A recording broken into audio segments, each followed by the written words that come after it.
Hi friends, எல்லோரும் எப்படி இருக்கீங்க? இதயம் இடைவெளியில் பகுதி 15ஓடு உங்களை சந்திக்க வந்திருக்கிறது உங்கள் தோழி பரணி உஷா. வாங்க கதைக்குள்ளே போகலாம். ஆனால் அதுக்கு முன்னாடி எனக்கு ஒரு சின்ன ரெக்வஸ்ட் உங்ககிட்ட இருக்குது.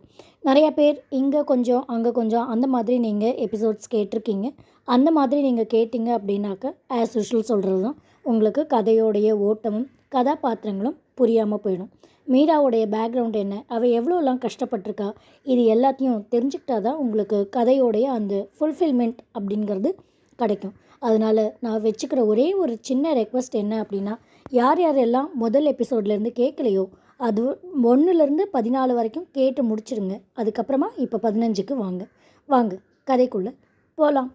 தானே முன் வந்து தன்னுடைய காரில் மீராவை ஏற்றிக்கொண்ட ஆண்ட்ரூவின் கவனம் சாலையில் இருந்தது. இருப்பினும் அவர் மீராவிடம், மீரா, மீராவுக்கும் மதுவுக்கும் என்ன சம்பந்தம் என்று கேட்டார்.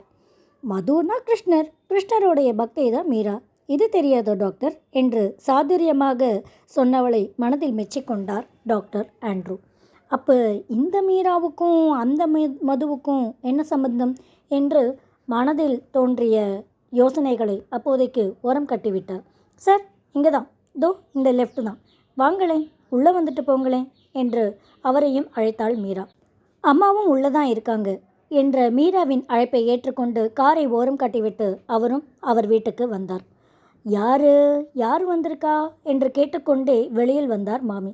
மாமி, இவர்தான் அம்மாவுக்கு மருத்துவம் பார்த்த டாக்டர் ஆண்ட்ரூ என்று இருவருக்கும் பரஸ்பரம் அறிமுகம் செய்து வைத்தாள் மீரா.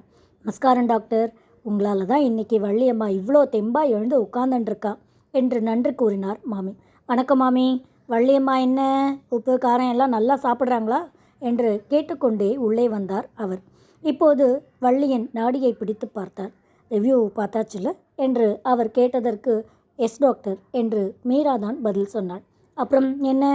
மாமி கையில் வைத்திருந்த தட்டிலிருந்து ஒரு தேங்காய் பர்பியை தானே எடுத்து வாயில் போட்டுக்கொண்டார். சாரி, மன்னிச்சிடுங்க, ஏதோ நினைப்பில் வந்தவாளை கவனிக்கலை, என்னவோ பேச்சு வாக்கில், ப்ளீஸ் மன்னிச்சிடுங்க, இந்தாங்கோ இன்னும் கொஞ்சம் எடுத்துக்கோங்க என்று கூறிக்கொண்டே மாமி அந்த தட்டை நீட்டினார்.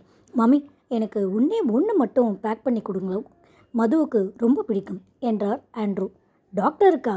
தன் வீட்டிற்கு சென்று ஒரு புது டப்பாவில் போட்டு கொடுத்தார் மாமி. இந்தா மீரா, நீயும் எடுத்துக்கோ, உனக்கும் தான் ரொம்ப பிடிக்குமே என்று சொல்லிக்கொண்டே மீராவிடமும் நீட்டினார். ஓஹோ, அப்படியா என்பது போல அவர்கள் இருவரையும் பார்த்தார் ஆண்ட்ரூ. என்ன மாமி, ஒன்று கொடுங்கோ போதும் என்று டாக்டர் கூச்சப்பட்டார். எங்காத்து பொண்ணுக்கு எவ்வளோ பெரிய உதவி பண்ணியிருக்கார் டாக்டர் மது, அவருக்கு பிறந்த நாள் வேற, அவருக்கு இல்லாமல் எப்படி? அவர்களிடம் விடை பெற்று கொண்டு கிளம்பிவிட்டார் ஆண்ட்ரூ. இவ்வளோ பெரிய டாக்டர் உங்காத்துக்கு வந்திருக்காரே, இவ்வளோ ஃப்ரெண்ட்லியாக பர்பி வாங்கிட்டார் பாத்தியா, ஆச்சரியப்பட்டார் மாமி. என்னாச்சு மீரா, அந்த டாக்டர் மது உனக்கு என்ன பண்ணார் என்று மற்றவற்றை எல்லாம் ஓரம் கட்டிவிட்டு கரெக்டாக பாயிண்டை பிடித்து விட்டார் வள்ளி. ஓ, உங்களுக்கு தெரியாதா வள்ளி என்று ஆதியிலிருந்து ஆரம்பித்து மாமி சொல்ல வேண்டியது எல்லாம் சொல்லி தன் கடமையை செவ்வனே முடித்து விட்டார். ரைட்டு, சொல்லி முடிஞ்சிருச்சு மீரா உனக்கு என்று மனதில் நினைத்து கொண்டாள் மீரா. அன்று மருத்துவமனையில் மகாவை திட்டியதால் அன்னைக்கு ஏனோ மதுவை கண்டாலே பிடிப்பதில்லை. இதில் மாமி வேறு எல்லாவற்றையும் இப்படி ஒப்பித்து விட்டாரே. அன்னைக்கு மதுவை பிடிக்காது என்பது பாவம் மாமிக்கு தான் தெரியாதே. என்ன பிரச்சனை வந்தா என்ன, எல்லாத்தையும் சவாலே சமாளி மீரா என்று மனதில் நினைத்து கொண்டாள் மீரா. மாமி சென்றதும் கதவை தாளிட்டு அன்னைக்கு இரவு உணவு செய்ய சென்றாள். அப்போதைக்கு வள்ளி எதுவும் வாயை திறக்கவில்லை. அதுவே அதிசயம்தான். ஆனால் வரப்போகும் எந்த ஒரு பூகம்பத்திற்கும் மீரா எப்போதுமே தயாராக இருந்தது ஆகத்தான் வேண்டும். எந்த பிரச்சனைக்கும் இவள் காத்திருக்கதான் தேவையே இல்லையே. அவை அழையா விருந்தாளியாக தானே வந்துவிடும்.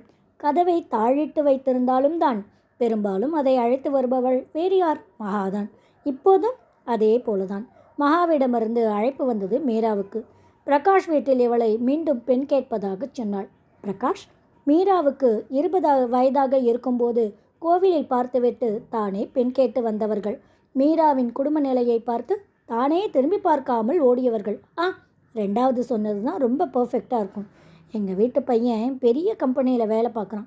உங்கள் பொண்ணு இன்னும் படிப்பு கூட முடிக்கலல்ல, அது பரவாயில்ல, தபால் தானே, நாங்களே படிக்க வச்சுக்கணும். ஆனால் ஒரே ஒரு கண்டிஷன் எங்களுக்கு இருக்குது, கல்யாணம் மட்டும் கிராண்டாக பண்ணிடுங்க. உங்கள் பொண்ணுக்கு நீங்கள் என்ன நகை நட்டு போடாமல் இருக்க போகிறீங்களா இல்லை அவள் யூஸ் பண்ணுறதுக்கு ஃப்ரிட்ஜு வாஷிங் மிஷின் வாங்கி கொடுக்காம இருக்க போகிறீங்களா? இல்லை பையனோ பொண்ணோ 2 பேரும் சேர்ந்து போகிறதுக்கு வண்டி வாங்கி கொடுக்காம இருப்பீங்களா? மற்றது எல்லாமே உங்களுடைய இஷ்டம்தான். கை கால் இழுத்து கொடுக்கும் தந்தையை வைத்துக்கொண்டு தனக்கு திருமணமா வேண்டாம் என்று முதலில் ஒதுக்கியது இதே பிரகாஷை தான். மீரா எதிர்பார்த்தது சாய்ந்து கொள்ள தோள் அல்ல, தன்னை சாய்த்து கொள்ள ஒரு நட்பு. பலவிதமான ஆண்களை சந்தித்ததில் அவளுக்கு திருமணம், உடலுறவு, குழந்தை எதிலுமேயே நம்பிக்கையே இருப்பதில்லை. உடனிருந்தால் போதும், உலகத்தையும் வென்றிடுவேன். இது அவள் ஆசையல்ல, ஏக்கம். இப்படித்தான் அவள் திருமணம் தட்டிக்கொண்டே போய்கொண்டிருக்கிறது. வருபவர்கள் ஏன் யாருமே நம்ம சேர்ந்து குடும்பம் நடத்தலாம் என்று சொல்வதே இல்லை. நீ எனக்கு மனைவியாக இரு என்று சொன்னார்கள். என்னோட அம்மா அப்பா எல்லாரையும் நீ நல்லா பார்த்துக்கணும். தம்பி தங்கச்சி இருக்காங்க, அவங்களுக்கு நல்ல அண்ணியாக இருக்கணும் என்றார்கள். எங்கம்மா? இவள் கேட்டபோது வள்ளியின் பொறுப்பை அழகாக தள்ளி வைத்தார்கள். இவளுக்கு ஏனோ அவர்களை எல்லாம் ஏற்க மனம் வரவே இல்லை. தங்கையைப் போல பொறுப்பை தட்டி கழிக்க இவளுக்கு பிடிக்கவும் இல்லை. இவளின் குடும்ப சூழ்நிலையால் அவர்கள் எதிர்பார்த்த அளவு இவர்கள் சீர் செய்ய முடியாது என்பதால் அழகாக வேண்டாம் என்று இவளை மறுத்துவிட்டு பெரிய இடத்தில் பெண் பார்த்து ஜாம் ஜாம் என்று திருமணம் செய்து கொண்டவன் தான் இந்த பிரகாஷ். இப்போது என்னவாம்? அவன் மனைவிக்கு குடல் பகுதியில் கேன்சராம். மருத்துவர் நாள் குறித்து கொடுத்து விட்டார். அதனால் மனைவியின் கண்முன்னாலேயே அவனுக்கு 2ஆம் திருமணம் நடந்தே ஆக வேண்டும். அதுவும் பாவம் அவனுக்காக அல்ல, அவன் மகளுக்காக. அப்படித்தான் அவன் சொன்னான். இத்தனை நாள் பெங்களூரில் இருந்தவர்கள் இப்போதுதான் சென்னைக்கு வந்திருக்கிறார்கள். மகளை தனியாக பார்த்து கொள்ள முடியவில்லையாம். அன்னையிடம் உதவி கேட்டு வந்திருக்கிறான். அப்போது அவனுக்கு தோன்றியதுதான் இந்த சீரிய சிந்தனை. என்ன சிந்தனை? 2ஆம் திருமணம் என்றதுமே அவனுக்கு நினைவுக்கு வந்தது மீரா தான். எவ்வளோ அழகு மீரா! அவளை தவற விட்டது எத்தனை பெரிய தப்பு! நண்பனின் திருமண ஃபோட்டோவில் பார்த்தவனுக்கு தெரிந்தது. பிரகாஷ் திருமணம் செய்திருப்பது வேறு யாரோ அல்ல, மகாவின் ஒன்றுவிட்ட நாத்தனாரை தான். மீரா அழகுதான், இருந்தாலும் அவளை விடவும் தன்னுடைய மனைவி அழகு, பணம் எல்லாம் சேர்ந்தவள். பணக்கார செழுமை அவள் முகத்தில் மின்னும். காசுக்கும் ஆசை, காம தேவைக்கும் மனைவி. வேறு என்ன வேண்டும்? நன்றாகவே பயன்படுத்தி கொண்டான் பிரகாஷ். அவன் மனைவிக்கு கேன்சர் என்று தெரிந்தபோது அபாய நிலையை எட்டிவிட்டாள் பாவம். பணத்திற்காகத்தான் தன்னை வேண்டாம் என்று சொல்லிவிட்டு போயிருந்தாலும் அவனை நினைத்தால் இப்போது மீராவுக்கு பாவமாகத்தான் இருந்தது. அவன் குழந்தையை எண்ணியும் வருந்தினாள். ஒருவேளை அன்னையும் தங்கையும் பேசி பேசி பேசி இவளை கரைக்க பார்த்ததில் இவனுக்காகத்தானோ தனக்கு இன்னும் திருமணம் நடக்கவில்லை என்று அவளும் நம்ப ஆரம்பித்து விட்டாளோ? நீ உடனே முடிவு சொல்லணும் மீரா, நம்மளுக்கு நாள் இல்லை. அவர் மனைவி ரொம்ப சீரியஸாக இருக்காங்க என்று மகாதான் பேசினாள். அம்மாவை வச்சுக்கிறத பற்றி பேசினியம்மா? 3 இருக்கிற வீடு தானே, உங்கள் அம்மாவும் இருக்கட்டும்னு சொல்லிட்டார் அவர். வேற என்ன வேணும் உனக்கு? சரி, நான் யோசித்து சொல்கிறேன் என்றாள் மீரா.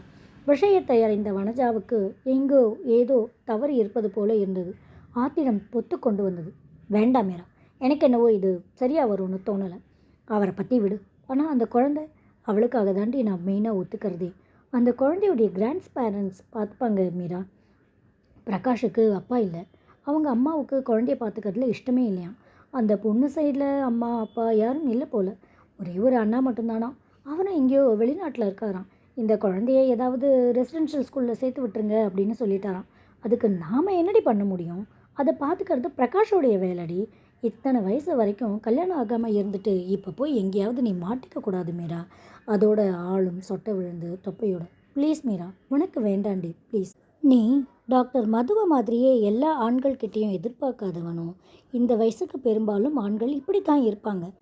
அன்றைக்கி அந்த வடிவேலுவோடைய 2 பொண்ணுங்களும் ரோட்டில் நின்னபோது அவங்களுடைய பொறுப்பை ஏற்றுக்கிறதுக்கு யாருமே வரலடி.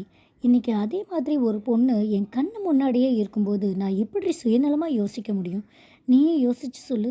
இன்னும் 2 வருஷமோ 3 வருஷமோ அந்த குழந்தை பெரியவளாக ஆயிடுவா. அவளுக்கு அந்த சமயத்தில் எத்தனை கவனிப்பும் அன்பும் அரவணைப்பும் தேவைப்படும் சொல்லு. எனக்கு அதை பற்றி ரொம்ப நல்லாவே தெரியும் வனஜா. எங்கள் அம்மா என்ன கவனிக்க வேண்டிய அந்த சமயத்தில் கூட எங்கள் அம்மாவுக்கு அபார்ஷன் பண்ணி பண்ணி அவங்கள நான் பார்த்துக்கிட்டேன். அதுவும் ஒரு தடவை இல்லை, திரும்ப திரும்ப.